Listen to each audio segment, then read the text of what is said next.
Good morning दोस्तों। स्वागत है आप सभी का एक बार फिर से LNIS के हिंदी यूट्यूब चैनल पर। और दोस्तों हमारी जो ये सीरीज चल रही है कंप्लीट रिवीजन इन 30 डेज, इसके अंतर्गत हम क्लाइमेट चेंज वाला चैप्टर पढ़ रहे हैं दोस्तों। जलवायु परिवर्तन, इसका जलवायु परिवर्तन की अवधारणा देख रहे हैं, जिसके अंतर्गत दोस्तों हमारा आज पार्ट 4 है। इस चैप्टर की आज चौथी क्लास है।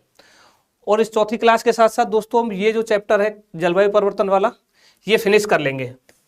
और जैसा कि हमने कल आपको बताया दोस्तों, कल हमारी यानी कि टुमारो लास्ट क्लास होगी भारत एवं जलवायु परिवर्तन वाले चैप्टर पर, जिसके साथ साथ हम ओजोन क्षरण और एसिडिफिकेशन भी डिस्कस करेंगे। और जो ये संगठन, सम्मेलन, कानून और जो कन्वेंशन है, ये हम आज भी कुछ डिस्कस करेंगे, कुछ हमने कल डिस्कस किए थे। Good morning Azhar Khan. ठीक है दोस्तों, तो शुरुआत करते हैं। देखिए ये तो PYQ जो है हम डिस्कस कर ही चुके हैं। एक अभ्यास प्रश्न से सवाल स्टार्ट करते हैं। इस सवाल से क्या कह रहा है दोस्तों कि जो हरित पर्यावरण कोष है, ग्रीन क्लाइमेट फंड GCF जो है, उसके संदर्भ में निम्नलिखित कथनों पर विचार कीजिए कि इस कोष को विश्व बैंक के द्वारा नियंत्रित किया जाता है। पहला स्टेटमेंट ये है। दूसरा कह रहा है कि इसमें निजी क्षेत्र सुविधा निहित है, जिसका उद्देश्य निजी निवेश को प्रोत्साहित करना है। तीसरा स्टेटमेंट कह रहा है ऊर्जा एवं संसाधन संस्थान जो है TERI जो है टेरी, ये GCF के अंतर्गत डायरेक्ट एक्सेस एंटिटी स्टेटस पाने वाला भारत का संगठन है। ये 3 स्टेटमेंट दिए गए और हमसे पूछा है कि कौन सा से कथन सही है। तो दोस्तों देखो, अब ये सवाल हमने इसलिए रखा है क्योंकि इसमें ग्रीन क्लाइमेट जो फंड है, इस पर एक क्वेश्चन है। तो आज हम GCF क्या है ये सब डिस्कस करने वाले हैं। तो पहला स्टेटमेंट गलत है दोस्तों, दूसरा सही है, तीसरा भी गलत है। इसका आंसर है बी, केवल 2। अब दोस्तों आज ना हम जो UNFCCC जो है, United Nations framework convention on climate change, इसकी जो अलग अलग COPs होती हैं, कॉन्फ्रेंस ऑफ पार्टीज, इनको आज डिस्कस करेंगे। सारी नहीं करेंगे हम, सारी अब तक 28 COPs हो चुकी है। हम कुछ कुछ जो इंपॉर्टेंट है उनमें देखेंगे, कुछ कुछ COPs और उनमें भी क्या इंपॉर्टेंट रहा है वो देखेंगे। और लास्ट में जो COP 18 है दोस्तों, COP 28, इसको हम डिटेल में डिस्कस करेंगे क्योंकि ये लेटेस्ट है, करंट अफेयर्स का है, तो UPSC इस पर सवाल पूछ सकता है। ठीक है, हाँ बी, गुड मॉर्निंग जीनियस LB। तो देखो दोस्तों, अगर हम बात करते हैं COP 16 की, UNFCCC का COP 16, जो दोस्तों कानकून जलवायु परिवर्तन सम्मेलन 2010 था, इसकी मेजबानी की थी मैक्सिको ने। ठीक है, और यहां पर ना ये बात सामने आई थी, इसकी ग्रीन क्लाइमेट फंड की स्थापना की बात की गई थी। और इस ग्रीन क्लाइमेट फंड के स्थापना का उद्देश्य क्या था, क्या क्या सोच के किया गया था कि दोस्तों जो विकासशील देश है उसमें कोई भी प्रोजेक्ट है, इन्वायरमेंट कंजर्वेशन से रिलेटेड कोई प्रोग्राम है, नीति है या फिर कोई अन्य कार्य है, उनके लिए फंड उपलब्ध कराना है। अब दोस्तों नाम से ही पता लग रहा है ग्रीन क्लाइमेट फंड है, फंड में जरूर वित्त की बात आ रही होगी, वित्त की उपलब्धता ये प्रदान करता होगा। तो दोस्तों ग्रीन क्लाइमेट फंड जो है ये COP 16 के अंतर्गत अनुच्छेद 11 के अंतर्गत इसकी स्थापना की गई थी। ये आप याद रखिएगा GCF के बारे में। और इसका उद्देश्य क्या था वो हमने आपको बताया कि विकासशील देशों में कोई भी प्रोजेक्ट कार्यक्रम है उसके लिए फंड उपलब्ध करवाता है। एक इसका दूसरा उद्देश्य क्या था दोस्तों कि जो पृथ्वी का जो टेम्परेचर है दोस्तों, वो जो उसका जो महत्तम, जो अधिकतम जो टेम्परेचर 2 डिग्री सेंटीग्रेड, उससे कम रहना चाहिए, उससे ज्यादा नहीं जाना चाहिए। ये भी एक इसका उद्देश्य था। ये है हमारा कानकून परिवर्तन सम्मेलन 2010 COP 16, जिसमें GCF की बात की गई थी। ठीक है, अब देखिए एक और सवाल UPSC प्रीलिम्स 2016 का है। ये किस पर सवाल है? UN रेड पर सवाल है दोस्तों। पूछा है कि निम्नलिखित कथनों में से कौन सा से सही है, और पूछा है जो UN का रेड प्लस कार्यक्रम है उसकी समुचित जो अभिकल्पना जो है ये क्या क्या योगदान देती है, ये सवाल पूछा है। तो ये तीनों ही इसके सही है दोस्तों, जैव विविधता का संरक्षण करने में, वन्य पारिस्थितिकी की समुत्थानशीलता में और गरीबी कम करने में। डी इसका आंसर है दोस्तों, UPSC ने माना था। अब बट यहाँ पर UN रेड की बात आई है तो हम डिस्कस करेंगे ये UN रेड वाला कॉन्सेप्ट क्या है, रेड क्या है, रेड प्लस क्या है, इनमें डिफरेंस क्या है, ये सब हम डिस्कस करने वाले हैं। तो देखिए दोस्तों, इसके लिए जाना जाता है वार्सो सम्मेलन 2013। दोस्तों UNFCCC का COP 19 कहाँ आयोजित किया गया था? पोलैंड की राजधानी है दोस्तों वार्सो में संपन्न किया गया था। यहीं पर रेड प्लस के लिए वार्सो फ्रेमवर्क जारी किया गया था। तो रेड प्लस के लिए आप याद रखिएगा वार्सो फ्रेमवर्क। अजहर खान डी, बिल्कुल ठीक बात है। जीनियस LB डी, हाँ सही आंसर है। अब दोस्तों रेड क्या है, इसकी फुल फॉर्म देखते हैं पहले तो, reducing emission from deforestation and forest degradation. यानी कि इसके अंतर्गत दोस्तों क्या करते हैं, जो फॉरेस्ट डिग्रेडेशन है यानी वन निम्नीकरण है, और डिफोरेस्टेशन है यानी कि निर्वनीकरण है। अब इन दोनों में क्या है, बहुत माइनर सा डिफरेंस है। निर्वनीकरण क्या है दोस्तों, यानी कि वनों को कंप्लीट समाप्त कर दिया गया है, वनों को हटा दिया गया है, उनकी जगह पे कुछ विकास की गतिविधियां कर दी गई हैं। फॉर एग्जांपल रोड बनवा दिए गए हैं या कोई एयरपोर्ट बनवा दिया गया है, तो वो तो है डिफोरेस्टेशन। वही फॉरेस्ट डिग्रेडेशन मीन्स दोस्तों जो फॉरेस्ट है उसकी जो क्वालिटी है वो कहीं ना कहीं कॉम्प्रोमाइज हुई है, उसको क्षति पहुंचाई गई है। तो इसमें क्या किया गया दोस्तों कि अब UNFCCC का एक तंत्र है ये। अब इसमें क्या है, जो विकासशील देश है ना, जो डेवलपिंग कंट्रीज है, उनको ये निर्वनीकरण यानी कि यही डिफोरेस्टेशन और फॉरेस्ट डिग्रेडेशन, इसके माध्यम से उत्सर्जन में कटौती के लिए इनको ये पुरस्कृत करता है, यानी कि इनके लिए फंड उपलब्ध कराता है एक तरीके से, ये जानिए। ये आप ये जो वार्सो फ्रेमवर्क है रेड प्लस के लिए, ये आप याद रखिएगा। अब देखिए वही ये हो गया रेड प्लस। अगर हम रेड की देखें, रेड की बात करें, रेड संयुक्त राष्ट्र जो रेड कार्यक्रम है, ये क्या है दोस्तों, ये भी वही UN रेड क्या करता है, इसको दोनों में डिफरेंस को समझना थोड़ा सा। रेड प्लस अभी देखा, रेड क्या है, रेड प्लस का सहयोगी कार्यक्रम है। रेड जो है रेड प्लस में सहयोग करता है। जो रेड कार्यक्रम है ये रेड प्लस का सहयोगी कार्यक्रम है, ठीक है। ये एक तो ये फैक्ट याद रखिएगा। अब इसकी शुरुआत कब की गई थी, 2008 में की गई थी। और रेड प्लस जो है वो हमारे UNFCCC का है, ये आप याद रखिएगा, United nation framework convention on climate change, इसके अंतर्गत रेड प्लस आया था। वही जो रेड है दोस्तों, इसको याद रखा, रेड में 3 संगठन इंक्लूड है, 3 संगठनों के माध्यम से इसको आधार प्रदान किया गया था। पहला खाद्य एवं कृषि संगठन FAO, food and agriculture organisation. दूसरा दोस्तों UNDP, United Nation development programme, ध्यान रखिएगा, FAO, UNDP, United Nations development programme, और UNEP, United Nation environment programme. ये 3 संस्थाएं इसके UN रेड का कार्यक्रम के अंतर्गत। ये फैक्ट भी आप याद रखिएगा। अब देखो इनमें डिफरेंस की बात करते हैं, वही देखो अभी जो डिस्कस किया वही डिफरेंस है। रेड प्लस जो है UNFCCC, United nation framework convention on climate change, और रेड जो है UN रेड प्रोग्राम, देखिए 3 संस्था FAO, UNDP और UNEP, ये 3 का है। और क्या लिखा हुआ है, the UN REDD programme assist countries to develop the capacity needed meet the UNFCCC REDD plus requirements. REDD plus जो कार्यक्रम है रिक्वायरमेंट्स है उसमें ये असिस्ट करता है, उसका सहयोगी कार्यक्रम है रेड प्लस का, ठीक है। एक और इसमें अंतर देखिए दोस्तों, रेड और रेड प्लस में और क्या अंतर है, काम दोनों का बस उद्देश्य वही है। देखो विकासशील देश जो है ना, उनके द्वारा जो वन संसाधनों का बेहतर प्रबंधन और बचाव के लिए प्रोत्साहन राशि प्रदान करते हैं। अब रेड प्लस में ना सिर्फ निर्वनीकरण,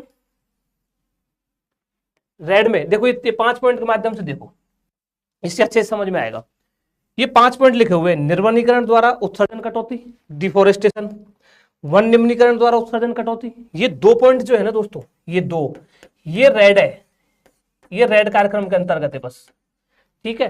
वही अगर इन 3 को और ऐड कर दे इसमें, कौन कौन से, वन कार्बन संग्रह, फॉरेस्ट कार्बन स्टॉक का संरक्षण, वनों का संपोषणीय प्रबंधन और वन कार्बन संग्रह का संवर्धन, इन 3 को और ऐड कर देते तो रेड प्लस बन जाता है। ये फैक्ट भी आप याद रखिएगा रेड के बारे में। और वार्सो कम जो फ्रेमवर्क है ये रेड के लिए, रेड प्लस के लिए ये वाला, ये आप याद रखना, ठीक है। अगला इसमें देखते हैं, अब पेरिस सम्मेलन की अगर बात करें, पेरिस कॉन्फ्रेंस, ये COP21 थी जो पेरिस में आयोजित की गई थी। इसमें क्या क्या, इसमें 2 चीज आपको बहुत जो याद रखनी है दोस्तों। एक तो इसमें यह है कि जो विकसित देश है ना, इसमें प्रावधान किया गया था, जो डेवलप्ड कंट्रीज है, जो विकसित देश है, वो क्लाइमेट जो फंड है, जलवायु जो वित्त है, इसके माध्यम से डेवलपिंग कंट्रीज को, विकासशील देशों को, और लीस्ट डेवलप्ड कंट्रीज, अल्प विकसित देशों को, इनको ये फाइनेंस उपलब्ध कराएंगे, इनकी आर्थिक मदद इनको करनी होगी, इसके लिए जाना जाता है। दूसरा इसमें आप याद रखिएगा INDC के लिए जाना जाता है दोस्तों, इंटेंडेड नेशनली डिटरमिन्ड कॉन्ट्रीब्यूशन। अब इंडिया के NDC क्या है वो हम अभी इसी क्लास में डिस्कस करेंगे। इसके लिए जो पेरिस सम्मेलन है ये जाना जाता है। अब देखिए दोस्तों, हमने ये 2-3 COP देखी। अब हमारे लिए जो इस साल जो UPSC बहुत हॉट टॉपिक जो बनता है वो बनता है दोस्तों COP18, conference of parties 18, COP28, जो अभी हाल ही में आयोजित की गई थी, ठीक है। इसमें आपको याद रखना है दोस्तों, देखिए COP28 के हम कुछ प्रमुख प्रावधान यहां पर देखेंगे। और ये कहां पर आयोजित की गई थी, यूनाइटेड अरब एमिरेट्स, संयुक्त अरब अमीरात के दुबई में, दुबई शहर में आयोजित की गई थी। ठीक है, ये आप याद रखिएगा, दुबई में आयोजित की गई COP18। अब इसमें ना इसके अगर इसमें बात की गई थी जलवायु वित्त जुटाना, यानी कि फिक्सिंग क्लाइमेट फाइनेंस, वही अभी जो फंड की बात चल रही थी, वो फंड कहाँ से जुटाया जाए इसकी बात की गई थी। तो दोस्तों इसमें लॉस एंड डैमेज जो फंड है, L&D, लॉस एंड डैमेज जो फंड है, इसकी शुरुआत की गई COP18 से। और लॉस एंड डैमेज जो फंड है, इसकी स्थापना की बात कहाँ कर ली गई थी दोस्तों, गठन की बात की घोषणा कहाँ की गई थी, 2022 में जो COP27 हुई थी ना, शर्म अल शेख जो शहर है मिस्र में आयोजित की गई थी, इजिप्ट में दोस्तों, वहां इसकी घोषणा की गई थी। लेकिन इसकी शुरुआत कहाँ की गई है लॉस एंड डैमेज की, COP18 में। ये आप याद रखिएगा। अब इसमें जो आपको मेन और क्या याद रखना है, इसका उद्देश्य पहले से ही जलवायु परिवर्तन से जूझ रहे जो देश है ना, उनको मुआवजा उपलब्ध कराना है, उनको फंड देना है, वही हम बात कर रहे थे। और अगला इसमें और क्या प्रावधान किया गया है, ये कि लोगों और उनके जीवन एवं आजीविका पर ध्यान केंद्रित किया गया है, focusing on people's lives and livelihoods. इसमें क्या कहा गया है दोस्तों, ये जो है ना, ये बहुत इंपॉर्टेंट है, 4-5 चीजें। इसमें कुछ घोषणा पत्र जारी किए गए, डिक्लेरेशन जारी किए गए, जैसे रियो डिक्लेरेशन पढ़ा था उसी तरीके से। दोस्तों शर्म अल शेख जो एडेप्टेशन एजेंडा था, SAA, इसकी जो पहली कार्यान्वयन रिपोर्ट है वो यहाँ पर जारी की गई है COP18 में। दूसरा दोस्तों कृषि, खाद्य और जलवायु पर, एग्रीकल्चर, फूड एंड क्लाइमेट पर UAE, क्योंकि संयुक्त अरब अमीरात में ये COP की गई थी तो उसी नाम से डिक्लेरेशन है, संयुक्त अरब अमीरात घोषणा पत्र जारी किया गया है पहला। दूसरा किया गया है दोस्तों जलवायु और स्वास्थ्य पर UAE डिक्लेरेशन जारी किया गया है। और ये जो स्वास्थ्य वाला है किसके हेल्प से किया गया है, WHO, वर्ल्ड हेल्थ ऑर्गेनाइजेशन के भागीदारी के माध्यम से इसको जारी किया गया है। और जो ये है ना जलवायु, स्वास्थ्य और संयुक्त अरब अमीरात जो डिक्लेरेशन है, इसमें आप याद रखेंगे भारत ने इस पर अभी हस्ताक्षर नहीं किए, इंडिया ने अभी इस पर साइन नहीं किए, ये फैक्ट हमको याद होना चाहिए। अगला दोस्तों देखिए, इसमें अब कुछ रिपोर्ट्स जारी की गई है COP18 में, वो रिपोर्ट्स को हमको नाम पता होना चाहिए और रिपोर्ट्स को कौन जारी करता है ये भी हमको पता होना चाहिए। जैसे एक रिपोर्ट है रिपोर्ट ऑन क्लाइमेट फाइनेंस, जलवायु वित्त पर रिपोर्ट, किसने जारी करी है, independent high level expert group on climate finance, ILEG, इसने इसको जारी किया है। इतना तो आपको जरूर पता होना चाहिए। दूसरी रिपोर्ट है दोस्तों NI on methane report, NI on methane report, ये किसने जारी करी है, international methane emission observatory, IMEO, ये भी आप याद रखिएगा। और ये जो है ना IMEO, international methane emission observatory है, ये किसके अंतर्गत कार्य करती है, UNEP के अंतर्गत। ये फैक्ट भी आपको पता होना चाहिए इस COP18 के बारे में।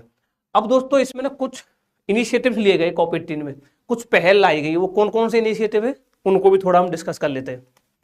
दोस्तों इसमें पहला जो इनिशिएटिव है वो है global green credit initiative, GGCI, global green credit initiative. अब ये हमारे लिए इंपॉर्टेंट इसलिए हो जाता है क्योंकि दोस्तों इसको लॉन्च भारत ने किया है, भारत द्वारा लॉन्च है ये। अब ये इसका क्या करेगा दोस्तों, GGCI जो है आपसी संवाद, सहयोग तथा नवीन पर्यावरणीय कार्यक्रमों और साधनों के लिए आदान प्रदान के लिए अंतरराष्ट्रीय मंच के रूप में कार्य करेगा। और इसको किस नाम से और जाना जाएगा, प्रकृति के पारिस्थितिक रूपांतरण के लिए एक वैश्विक मंच होगा ये। ठीक है, इसमें दो इसकी मुख्य विशेषताएं जो आपको पता होना चाहिए, एक तो है ग्रीन क्रेडिट सिस्टम, इसमें एक ग्रीन क्रेडिट सिस्टम लेके आए, एक ग्रीन क्रेडिट पोर्टल लेके आए दोस्तों। अब एक सिस्टम क्या करेगा, ग्रीन क्रेडिट सिस्टम का क्या होगा, ये जो पर्यावरणीय संधारणीयता की दिशा में दोस्तों पूरी तरह से डिजिटल एवं व्यापार योग्य साधन है। और वही जो ग्रीन क्रेडिट पोर्टल है ये क्या करेगा, जो पर्यावरण संबंधी परियोजना है ना दोस्तों, जो भी एनवायरमेंट से रिलेटेड जो भी प्रोजेक्ट है उनका ये दस्तावेजीकरण करेगा, उनको डॉक्यूमेंटेशन करेगा। ये दोनों, इन दोनों के आप कार्य याद रखना, पूछ सकते हैं ग्रीन क्रेडिट पोर्टल अभी सुर्खियों में रहा था, किस कारण क्या है, ये कुछ भी इसमें सवाल बना सकते हैं। ठीक है, ये इनिशिएटिव आप याद रखना। दूसरा दोस्तों एक और initiative global renewable and energy efficiency pledge, वैश्विक नवीकरणीय एवं ऊर्जा दक्षता प्लेज। अब इस पे दोस्तों भारत इसका हस्ताक्षर करता नहीं है, इसमें ये याद रखिएगा। दूसरा जो ग्लोबल कूलिंग प्लेज है, इसमें भी भारत इसका सिग्नेटरी नहीं है, भारत ने इस पर भी हस्ताक्षर नहीं किए हैं। ये दो आप याद रखना। अब दोस्तों COP18 में भारत की क्या भूमिका थी, भारत ने इसमें क्या किया, ये हमारे लिए बहुत इंपॉर्टेंट हो जाता है एग्जाम पॉइंट ऑफ व्यू से, क्योंकि भारत की बात की जा रही है। दोस्तों जो लीड आईटी है ना, lead IT, leadership group for industry transition, lead IT, इसका 2.0 स्टार्ट किया गया है यहाँ पर संयुक्त रूप से, लीड आईटी 2.0। और इसका जो पहला चरण था लीड आईटी 1.0 था जो 2019 में भारत और स्वीडन ने स्टार्ट किया था। ये आप रखना, किसके साथ है भारत का वो है संयुक्त रूप से कार्यक्रम, स्वीडन के साथ। लीड 2.0 यहां पर किया गया है कॉप 18 में। अगला इसमें क्या है, कॉप 18 में भारत ने जो संयुक्त अरब अमीरात है इसके साथ मिलकर ग्रीन क्रेडिट प्रोग्राम संयुक्त रूप से लॉन्च किया है, ग्रीन क्रेडिट प्रोग्राम, ये भी आप याद रखिएगा। और दोस्तों कॉप 18 में mangrove alliance for climate, MAC, mangrove alliance for climate, इसमें जो मंत्री स्तरीय जो बैठक है उसमें भाग लिया है। अब मैक का क्या कार्य है दोस्तों, ये मैंग्रोव जो इकोसिस्टम है ना उसके संरक्षण, पुनरुद्धार और वृक्षारोपण में वृद्धि के प्रयास करता है, और भारत इसका सदस्य है, ये हमको याद रखना है। यहाँ पर मैंग्रोव अलायंस फॉर क्लाइमेट का भारत सदस्य है, जिसका भारत सदस्य है वो हमको पता होना चाहिए, जिसका सदस्य नहीं है वो भी पता होना चाहिए। अगला देखिए दोस्तों, अब देखो ये आईएनडीसी पे सवाल है, क्या पूछ रहा है, प्रीलिम्स 2016 का है कि अभीष्ट राष्ट्रीय निर्धारण अंशदान, इंटेंडेड नेशनली डिटरमिन्ड कंट्रीब्यूशन पद को समाचारों में कभी कभी देखा जाता है। तो बहुत ही सिंपल सवाल था ये, तो 20 का आंसर है, क्योंकि बाकी जो 3 है ना वो बहुत ही अटपटे ऑप्शन दिए दोस्तों, तो हम लोग को 20 का आंसर। अब बट हमारा यहाँ पर इसको रखने का आईएनडीसी क्या है दोस्तों, इंटेंडेड नेशनली डिटरमिन्ड जो कंट्रीब्यूशन क्या है, और भारत के एनडीसी क्या क्या है, ये हम डिस्कस करेंगे, और वो हमको पता भी होना चाहिए। देखो अगर हम भारत के आईएनडीसी जो है इन राष्ट्रीय स्तर पर जो निर्धारित योगदान है उसकी अगर हम बात करते हैं दोस्तों, तो इसमें हमको पता होना चाहिए क्या, कुछ तो हमारे क्वांटिटेटिव टारगेट है मात्रात्मक, कुछ गुणात्मक टारगेट है, हम दोनों को डिस्कस करेंगे, अजहर खान भी। और दोस्तों जो 2015 में जो एनडीसी थे उसको देखेंगे, और अपडेटेड जो हुआ है 2022 में उसको हम देखेंगे, वो क्या था पहले और अभी क्या है। दोस्तों अगर हम बात करते हैं हमारे उत्सर्जन तीव्रता में जो कमी करनी थी, जो हमारा पहला आईएनडीसी है कि जीडीपी के संदर्भ में जो उत्सर्जन तीव्रता है उसको कम करना है, तो 2015 में हम कह रहे थे कि हम इसमें 2005 के स्तर की अगर बात करें तो 2030 तक 30 से 35% की कमी लाएंगे। बट अपडेटेड में हमने बोला है कि नहीं, हम इसमें 2030 तक 45% कम करेंगे, ये आपको पता होना चाहिए जो अपडेट हुआ है। दूसरा दोस्तों गैर जीवाश्म ईंधन आधारित जो ऊर्जा है ना, उस संसाधनों से जो कुल विद्युत का उत्पादन है उसको का निश्चित प्रतिशत हासिल करना है, यानी कि जो गैर जीवाश्म ईंधन, जो नवीकरणीय जो ऊर्जा है, रिन्यूएबल एनर्जी जो है, सौर ऊर्जा, ये सब जो है, उनमें जो विद्युत का जो हम उत्पादन करते हैं इनका कुछ हिस्सा उसमें होना चाहिए गैर जीवाश्म ईंधन की। तो उसमें हमने पहले कहा था कि हम 40% इसको करेंगे, बट इसको बढ़ा के अभी 50% कर दिया गया है। ठीक है, ये आप याद रखना। तीसरा जो है दोस्तों जो हम अतिरिक्त कार्बन सिंक की बात कर रहे थे कि हम अतिरिक्त कार्बन सिंक का निर्माण करेंगे, तो उसमें हमने कहा था कि 2 से 2.5 से 3 बिलियन टन का कार्बन डाइऑक्साइड के बराबर हम कार्बन सिंक करेंगे। तो इसको हमने सेम रखा है इस टारगेट को, यानी कि इसमें कोई वृद्धि नहीं की है, ये आप याद रखना। अगला दोस्तों बात करते हैं क्वालिटेटिव टारगेट की, जो हमारे गुणात्मक है। इनमें क्या किया है आप याद रखना कि स्वस्थ व संधारणीय तौर तरीकों को जो था ना भारतीय परंपरा मूल्यों के संरक्षण पर आधारित, उसमें क्या जोड़ा है हमने, लाइफ जोड़ा है। तो life means life style for environment नामक एक जन अभियान को शामिल किया है।